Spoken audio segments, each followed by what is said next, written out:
नमस्कार विद्यार्थी मित्रांनो, आपण पाहत आहोत बदलता भारत या शेवटच्या प्रकरणाच्या दुसऱ्या भागात आपलं पुन्हा एकदा मनपूर्वक स्वागत। मी काल उल्लेख केल्याप्रमाणे की या शेवटच्या प्रकरणामध्ये बदलत्या भारताचं प्रतिबिंब आणि आपल्या सभोवताली घडणाऱ्या ज्या अनेक घटना आहेत, जागतिकीकरणानंतर चा भारत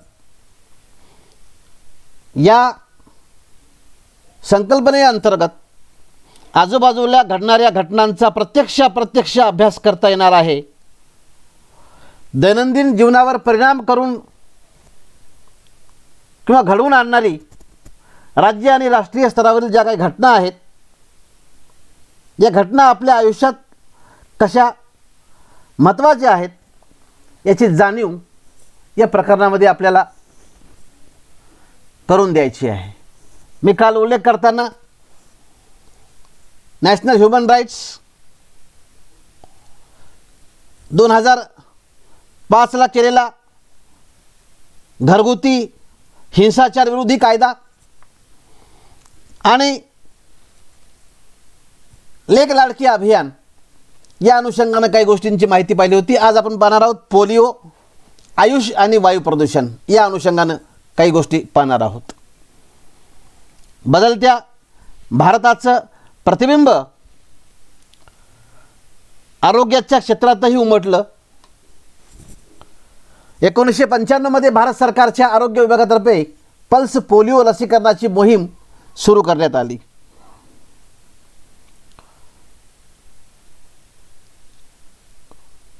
तसा पोलिओचा इतिहास फार जुन्या काळापासून आहे। इजिप्तच्या चित्रामध्ये आणि इजिप्तच्या पेंटिंगमध्ये आणि कोरीव चित्रामध्ये सुकलेल्या अंगाचे किंवा निरोगी लोक, लहान वयात छडीसह चालणारी मुले दिसून येतात। म्हणून या पोलिओला फार प्राचीन प्रागैतिहासिक इतिहास आहे। 20व्या शतकापूर्वी 6 महिन्यापूर्वी, वयाच्या 6 महिन्यापूर्वी लहान मुलांमध्ये पोलिओचं संक्रमण क्वचितच आढळलं आणि पुढे 20व्या शतकाच्या उत्तरार्धात विकसित देशामध्ये सांडपाण्यातील चांगल्या पद्धतीने विल्हेवाट लावण्यासाठी स्वच्छ पाण्याच्या पुरवठ्यासह समुदाय सुधारला आणि त्यामुळे रोगांचा प्रतिकारशक्ती कमी करून अर्धांगवायूच्या पोलिओ संसर्गाचा धोका असलेल्या मुलांमध्ये आणि प्रौढांच्या प्रमाणामध्ये वाढ झाली आणि पुढे पोलिओच्या साथीनं एक प्रकारचं अस्तित्व बदलून टाकलं। एक गंभीर सांस्कृतिक बदल घडवून आणले आणि त्या अनुषंगानं 1995 मध्ये भारत सरकारच्या आरोग्य विभागातर्फे पल्स पोलिओ लसीकरणाची मोहीम सुरू करण्यात आली। जागतिक आरोग्य संघटना WHO, वर्ल्ड हेल्थ ऑर्गनायझेशन, संयुक्त राष्ट्र संघटनेच्या माध्यमातून ज्या संयुक्त राष्ट्र संघटनेचे जे काही 4-5 भाग आहेत, सामाजिक आणि आर्थिक विभाग आहे, त्या अंतर्गत WHO, युनिसेफ, रोटरी इंटरनॅशनल आणि भारत सरकार यांनी संयुक्तपणे ही मोहीम राबवली। जागतिक आरोग्य संघटना सोबत भारत सरकार यांच्या संयुक्त विद्यमानं ही मोहीम पल्स पोलिओ लसीकरणाची मोहीम राबवली। ही मोहीम पोलिओ रोगाचं उच्चाटन करण्यासाठी होती। 5 वर्षापर्यंत एकही बालक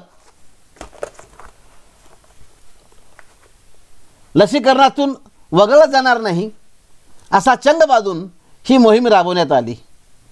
ही मोहीम यशस्वी होण्यासाठी तशा प्रकारचे काही शिबिरं, जनजागृती, लसीकरण, घरोघरी जाऊन प्रसार या माध्यमातून जाहिराती असं केल्यामुळं पोलीसचं उच्चाटन होईल हे या योजनेचं उद्दिष्ट होतं आणि त्यासाठी प्रसिद्धी माध्यमांचाही उपयोग केला गेला.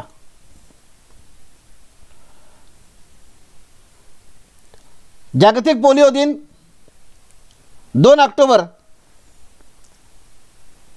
या दिवशी रोटरी इंटरनॅशनलनं जोनास साल्कच्या स्मरणार्थ जागतिक पोलिओ दिन म्हणून स्थापन केला किंवा साजरा केला. म्हणून उल्लेख केला की रोटरी इंटरनॅशनलचा याच्यामध्ये फार मोठा सहभाग आहे. ज्यानं पोलिओ महिला एड्स विरुद्ध लस तयार करण्यासाठी पहिल्या संघाचं नेतृत्व केलं आणि या निष्क्रिय पोलिओ व्हायरस लसीचा वापर आणि त्यानंतर अल्बर्ट साबिद यांनी विकसित केलेल्या तोंडी पोलिओ व्हायरस लसीचा व्यापक वापर केल्यामुळं पुढे या पोलिओचं निर्मूलन करण्यासाठी त्याचाही वापर झाला असाही आपल्याला उल्लेख करता येतो. दुसरा मुद्दा येतो आपल्या ठिकाणी आयुष. आयुर्वेद, योग, निसर्गोपचार, युनानी, होमिओपॅथी इत्यादी चिकित्सा पद्धतीच्या विकासासाठी 1995 मध्ये केंद्र सरकारच्या आरोग्य आणि कुटुंब कल्याण मंत्रालयानं स्वतंत्र विभाग स्थापन केला.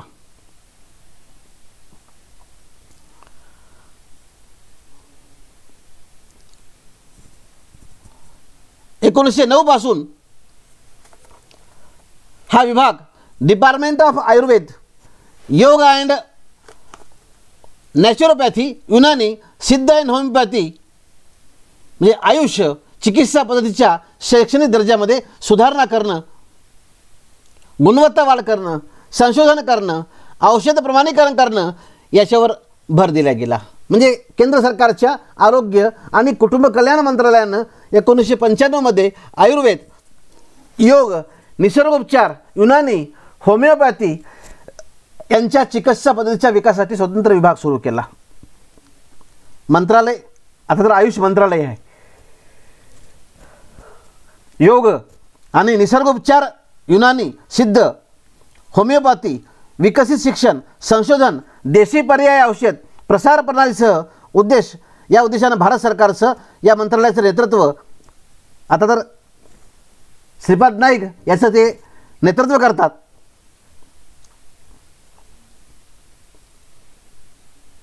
जीवशास्त्रीय कार्यक्षमतेची कमतरता असणारी वित्तपुरवठा करणाऱ्या यंत्रासाठी मंत्रालयानं महत्त्वपूर्ण टीकेची सामना केला आणि एकतर ती अविनाशी आणि निर्णायकपणे खुचकामिचूत झाली होती आणि म्हणून आयुष मंत्रालय आयुर्वेद, योग, निसर्गोपचार, युनानी व होमिओपॅथी यांच्या चिकित्सा पद्धतीच्या विकासासाठी स्वतंत्र विभाग सुरू केला गेला. 2009 पासून हा विभाग डिपार्टमेंट ऑफ आयुर्वेद, योग अँड नॅचरोपॅथी, युनानी, सिद्ध अँड होमिओपॅथी ह्या रोगावर उपचार करणाऱ्या वेगवेगळ्या पॅथी आहेत. आपल्याकडं अलीकडच्या काळामध्ये जी सर्वात फेमस आहे ती ॲलोपॅथी, जे टॅबलेट, इंजेक्शन, गोळ्या आपल्याकडे आपण पाहतो. तसंच डिपार्टमेंट ऑफ आयुर्वेद जसं आपल्याकडं MBBS आहे तसं BMS या अभ्यासक्रमाला किंवा या कोर्समध्ये आयुर्वेदच्या माध्यमातून उपचार करण्याची पद्धत आहे. योग अँड नॅचरोपॅथी, योग म्हणल्यानंतर आपल्यासमोर पतंजली योग विद्यापीठ, नॅचरोपॅथी नैसर्गिक उपचार पद्धती आहे, युनानीसुद्धा पद्धत आहे, सिद्ध अँड होमिओपॅथी तुम्ही पाहिले असेल बारीक बारीक शब्दांसारख्या गोळ्या असतात, त्याच्या माध्यमातून वेगवेगळ्या प्रकारचे उपचार होतात.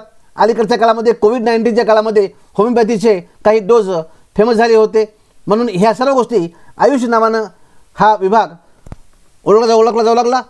या ज्या काही चिकित्सा प्रणाली आहेत या चिकित्सा प्रणालीच्या शैक्षणिक दर्जामध्ये सुधारणा करणे, चिकित्सा म्हणजे वेगवेगळ्या माध्यमातून रोगाची चिकित्सा करणं, त्याला औषधोपचार करणं आणि ह्या सर्व ज्या काही भारतीय पद्धती आहेत, ॲलोपॅथी ही पाश्चात्य पद्धती आहे, भारतीय जी आहे ती आयुर्वेद आहे, योग आहे, नॅचरोपॅथी आहे, युनानी आहे, होमिओपॅथी आहे. अशा चिकित्सा प्रणालीच्या शैक्षणिक दर्जात सुधारणा करणं, गुणवत्ता वाढ करणं, संशोधन करणं, औषध प्रमाणीकरण करणं याच्यावर आयुषमध्ये भर दिला जातो. आणि आता तर त्या तऱ्हेचं एक प्रकारचं स्वतंत्र मंत्रालय आहे. अनेक मंत्रालय अनेक आरोग्य सेवा चालवते, ग्रामीण भागामध्ये सुद्धा चालवते. आयुष ही आयुष्यमान भारत योजनेची अविभाज्य कणा म्हणून बनवलेला आहे आणि या मंत्रालयानं आयुषच्या वेगवेगळ्या यंत्रणा आधुनिक औषधांना एकत्रित करण्यासाठी बरेच दिवस काम केलेलं दिसतं. कारण या मंत्रालयानं आयुर्वेद, युनानी, सिद्ध, योगसारख्या औषधाच्या भारतीय प्रणालीवर, सांस्कृतिक पारंपरिक ज्ञानावर पारंपरिक ज्ञान डिजिटल ग्रंथालयाची स्थापना करण्यासाठी वैज्ञानिक आणि संशोधन, ज्याला म्हणतो आपण CSIR 2001 मध्ये सहकार्य केलं आणि पारंपरिक ज्ञानावर बेड पेटंट्स देणं प्रतिबंधित करणं अशा प्रकारे या मंत्रालयामध्ये काम सुरू आहे. मंत्रालय अनेक गोष्टी या ठिकाणी करते. जसं नॅशनल इन्स्टिट्यूट ऑफ होमिओपॅथिक 10 डिसेंबर 1975ला कलकत्त्याला आरोग्य आणि कुटुंब कल्याण मंत्रालयाच्या अंतर्गत एक स्वायत्त संस्था म्हणून ही स्थापन केली. किंवा राष्ट्रीय सिद्ध, जसं मी उल्लेख केला आहे की सिद्ध अँड होमिओपॅथी, तसं राष्ट्रीय सिद्ध संस्थेची स्थापना चेन्नईला या ठिकाणी केलं आणि सरकारनं याच्या खर्चासाठी म्हणजे काही $1 मिलियन रुपये खर्च केले. किंवा नॅशनल इन्स्टिट्यूट ऑफ युनानी, मी युनानीचा उल्लेख केला, national institute of Unani medicine Bharat सरकार आणि कर्नाटक सरकार यांच्या संयुक्त विद्यमानातून 1984ला बेंगळुरूला याची स्थापना केली. आयुर्वेद उल्लेख केला तर पंचकर्मासाठी राष्ट्रीय संशोधन संस्था स्थापन केली 1971ला. त्याच्यानंतर 1976 मध्ये जयपूरला राष्ट्रीय आयुर्वेदिक संस्था स्थापन केली. ऑल इंडिया आयुर्वेदिक संस्था नावाची संस्था आहे, दिल्लीला 2000 मध्ये स्थापन केली. Morarji Desai national institute of योग तत्त्वज्ञानाला प्रोत्साहन दिलं, प्रशिक्षण देणं आणि प्रगत सुलभ करणं अशा प्रकारचं हे या ठिकाणी उल्लेख आपल्याला करता येतो. अशा माध्यमातून म्हणजे चिकित्सा, गुणवत्ता वाढ, संशोधन, औषध प्रमाणीकरण यावर आयुषमध्ये भर दिला जातो. हे आपल्या माहितीसाठी थोडीशी मी अधिकची माहिती या ठिकाणी उल्लेख केलेला आहे. त्यानंतर उल्लेख येतो वायू प्रदूषण. वायू किंवा पर्यावरणचा प्रश्न भारतातील सर्वच शहरांना वायू प्रदूषणाच्या संकटाला सामोरं जावं लागत आहे. वायू प्रदूषणाचा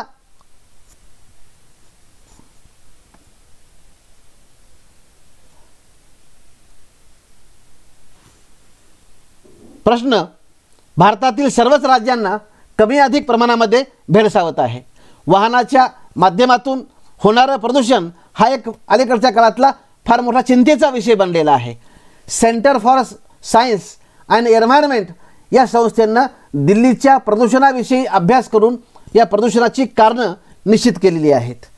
कारण वायू प्रदूषण उद्भवतं जेव्हा वायू, कण आणि जैविक रेणूंचा समावेश असलेल्या पदार्थांची हानिकारक किंवा अत्याधिक प्रमाणामध्ये पृथ्वीच्या वातावरणामध्ये प्रवेश केला जातो की ज्यामुळं मानवामध्ये रोग, ॲलर्जी, मृत्यू देखील होऊ शकतात.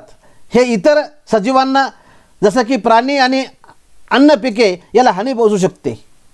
म्हणून जागतिक आरोग्य संघटनेच्या अहवालानुसार वायू प्रदूषणामुळं जगभरात जवळपास 7 लाख लोकांचा मृत्यू झाला होता. ही 2012ची आकडेवारी आहे. आंतरराष्ट्रीय ऊर्जा एजन्सीनं अशा प्रकारचं शंका व्यक्त केली होती. म्हणून दिल्लीतील प्रदूषणाचा अभ्यास करून या प्रश्नांची तीव्रता जगासमोर मांडली होती. प्रदूषणाच्या अनेक कारणापैकी एक कारण म्हणजे वाहनांची वाढती संख्या आणि त्याच्या देखभालीकडे दुर्लक्ष. यामुळे धूर, घातक वायू काजळी वातावरणात मिसळून वायू प्रदूषण वाढते असा निष्कर्ष या संस्थेनं केलेला आहे. कारण हे जे काजळीचे कण आहे हे दिल्लीच्या प्रदूषणाला प्रामुख्यानं कारणीभूत आहेत असं सिद्ध झालेलं आहे. कारण वायू प्रदूषण म्हणजे वातावरणाचं मानवी आरोग्याला, पर्यावरणाचा अविभाज्य भाग असलेले प्राणी, पक्षी, वनस्पती, जीवजंतू इत्यादींना हानिकारक असलेले घटक जेव्हा हवेमध्ये मिसळून जातात तेव्हा वायू प्रदूषण झाल्याचं समजण्यात येते. आणि म्हणून फक्त मानवी आरोग्याला हानिकारक असलेले घटकच वायू प्रदूषणाला जबाबदार आहेत असं नाही, तर कालांतरानं वायू प्रदूषणाची व्याख्या इतर प्राण्यांना, पक्ष्यांना, वनस्पतींना हानिकारक असलेल्या घटकांनाही लागू झाली आणि सध्याच्या युगामध्ये हवामान बदलास जबाबदार असणारे घटक हे देखील वायू प्रदूषणाला म्हणजे कारणीभूत आहे असे आपल्याला सांगता येते. या प्रदूषणाचा परिणाम दिल्लीतील वारसा वास्तोरी होत आहे. जे काही मॉन्युमेंट्स आहेत दिल्लीमध्ये, मग कुतुब मिनार असेल, हुमायून टॉम्ब असेल, जामा मस्जिद असेल, हे जे आहेत वारसे म्हणजे वर्ल्ड किंवा नॅशनल हेरिटेज सेंटर, यालाही या प्रदूषणाचा धोका पोहोचत आहे. या प्रश्नावर उपाय म्हणून घनीकृत नैसर्गिक वायू म्हणजे CNG कॉम्प्रेस्ड नॅचरल गॅस वापरण्याची सूचना या संस्थेनं केलेली आहे. आणि या शिफारशीच्या आधारे 1998 मध्ये सर्वोच्च न्यायालयानं सार्वजनिक वाहनांना CNG सक्तीचं वापर करण्याचा निर्णय दिला.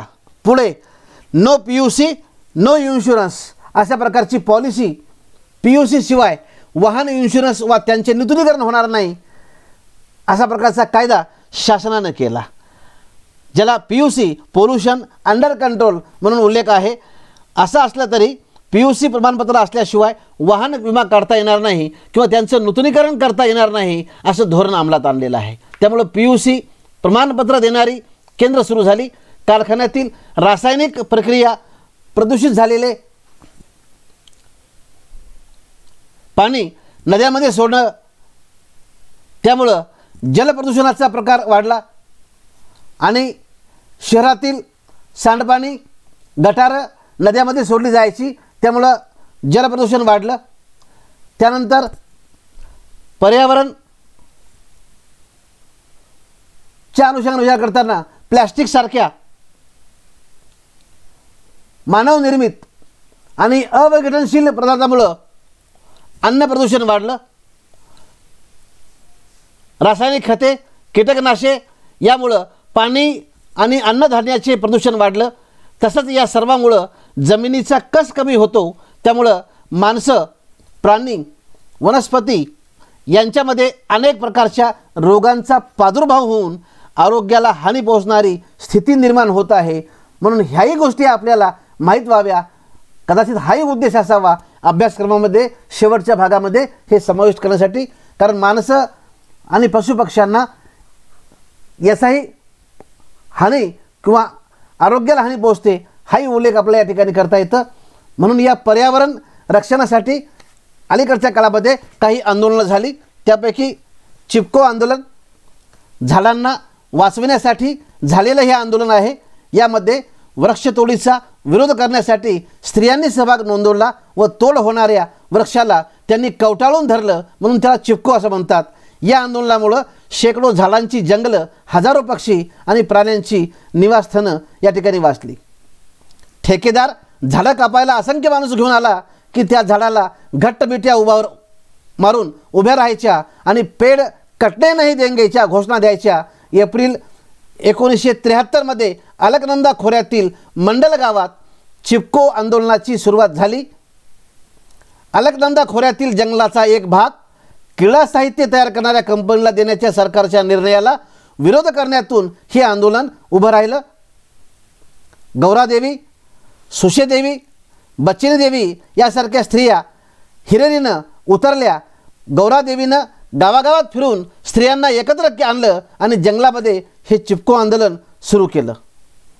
आणि या आंदोलनाला पुढे म्हणजे नेण्याचं काम केलं. हे आंदोलन जे संपूर्ण देशामध्ये ओळखलं जातं ते सुंदरलाल बहुगुणा या नेत्याच्या नेतृत्वाखाली म्हणजे हे एक प्रकारचं आंदोलन सुरू झालं किंवा आंदोलन म्हणून ओळखलं जातं, असा आपल्याला उल्लेख करता येतो. दुसरं आंदोलन आहे याचा उल्लेख आपल्याला करता येईल ते म्हणजे नर्मदा बचाव आंदोलन. कारण भारतामध्ये हे जे पर्यावरण आंदोलनाचं चालू होतं त्याचं एक मोठं उदाहरण म्हणजे मेधा पाटकर. म्हणजे पहिल्यांदा पर्यावरण विकासाच्या अनुषंगानं राष्ट्रीय स्तरावर हा विषय चर्चेला आला. म्हणजे फक्त विस्थापित झालेल्या लोकांमुळं वैज्ञानिक किंवा गैरसरकारी जे संघटना आहेत किंवा जी जनता आहे यांची भागीदारी घेऊन नर्मदा नदीवर जे सरदार सरोवर बांधायला सुरुवात केलं, याचं उद्घाटन केलं 1961मध्ये पंडित जवाहरलाल नेहरूंनी. पण त्याच्यामध्ये गुजरात, मध्य प्रदेश, महाराष्ट्र, राजस्थान याच्यामध्ये एक उपयुक्त जल वितरण जी नीती आहे याच्यावर कुठल्याच प्रकारची सहमती बनली नाही. पण 1969ला सरकारनं नर्मदा जलविवाद न्यायाधिकरण नावाची एक समिती गठीत केली. नर्मदा घाटी परियोजनाच्या यातून जन्म झाला. जवळपास 28 मध्यम बांध, 3000 जलपरियोजना याच्यामध्ये सामील होत्या. पण पुढे हे नर्मदा बचाव आंदोलनच्या माध्यमातून हे आंदोलन संघटित झालं. हे आंदोलन ओळखलं जातं तर त्यावेळेसच्या या आंदोलनाच्या प्रणेत्या ज्यांचा उल्लेख आपल्याला करावा लागेल ते म्हणजे मेधा पाटकर. कारण 2006मध्ये, कारण काही असो, पण 1989मध्ये मेधा पाटकरच्या माध्यमातून नर्मदा बचाव आंदोलन यानं सरदार सरोवर परियोजना विस्थापित लोकांच्या पुनर्वसनासाठी हे आंदोलन सुरू केलं. पुढे एप्रिल 2006मध्ये नर्मदा बचाव आंदोलन पुन्हा एकदा यानं रूप उग्र घेतलं. कारण या नर्मदाच्या धरणावर जे काही बांध घालणार होता याची जी उंची आहे ती 110 मीटरहून 122 मीटर करण्याचा निर्णय झाला. आणि मेधा पाटकर ह्या ज्या पहिल्या आहेत की ज्यांनी त्या पहिल्या नर्मदा बचावाच्या किंवा नर्मदा धरणाच्या बांधामुळं जे लोक विस्थापित झाले त्याच्यामुळं संघर्ष सुरू केला. आणि 27 एप्रिल 2006ला नर्मदा बचाव आंदोलनच्या याचिकेवर उच्च न्यायालयानं राज्य सरकारला चेतावणी दिली की जर नर्मदाच्या नदीच्या किंवा या धरणाच्या बांधामुळं जे लोक विस्थापित झालेत त्याचं जर पुनर्वसन केलं नाही तर नर्मदा धोरणाचं पुढचं काम थांबवलं जाईल. आणि शेवटचा मुद्दा येतो तो म्हणजे जलसंधारण. आता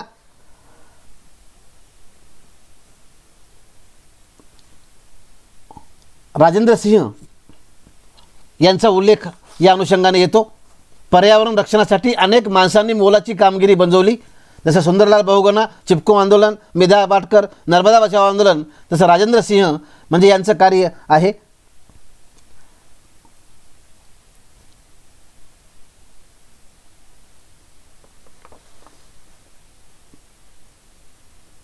रमन मॅगसेसे पुरस्कार मिळालेले राजेंद्र सिंह